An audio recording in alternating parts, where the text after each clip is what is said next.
Je m'appelle Alexander, j'ai 27 ans, je suis consultant en sécurité de l'information et je travaille pour la société Manica. Après un bac scientifique, j'ai rejoint l'Université de technologie de Troyes, qui est une école d'ingénieurs à prépa intégrée. Au bout des 2 ans, j'ai choisi la branche informatique des systèmes d'information. J'ai fait un premier stage de 6 mois en tant que développeur informatique, puis j'ai enchaîné sur un semestre à l'étranger.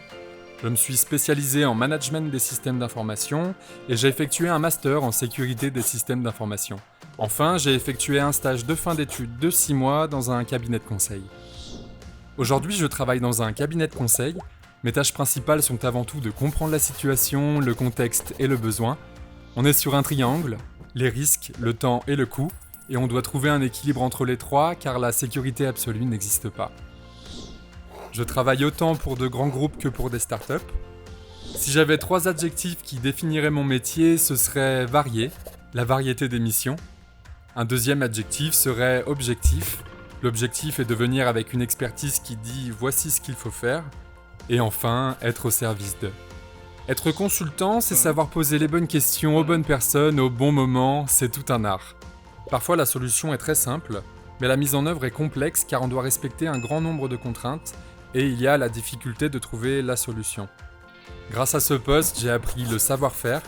J'échange avec des interlocuteurs très variés, donc j'ai besoin d'adapter mon discours. L'informatique, c'est très abstrait et il faut des résultats concrets. Il y a aussi la capacité de synthèse, être synthétique et aller directement à l'essentiel. Le conseil que je donnerais à un étudiant est de réfléchir au type de cabinet de conseil que l'on veut rejoindre, quel type de consultant on aimerait devenir. Il y en a un qui est plus orienté sur l'intégration et l'autre plus sur la conception. Travailler sur une petite structure ou une plus grande ne va pas amener la même variété de missions.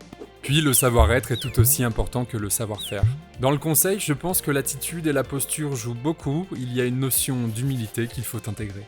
Il faut être adaptable et avoir une souplesse de raisonnement et de réflexion.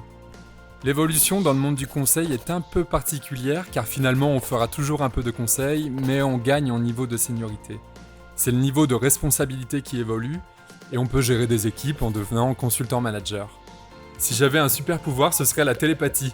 Ça permettrait de dialoguer directement et d'atteindre certaines choses beaucoup plus rapidement et plus efficacement.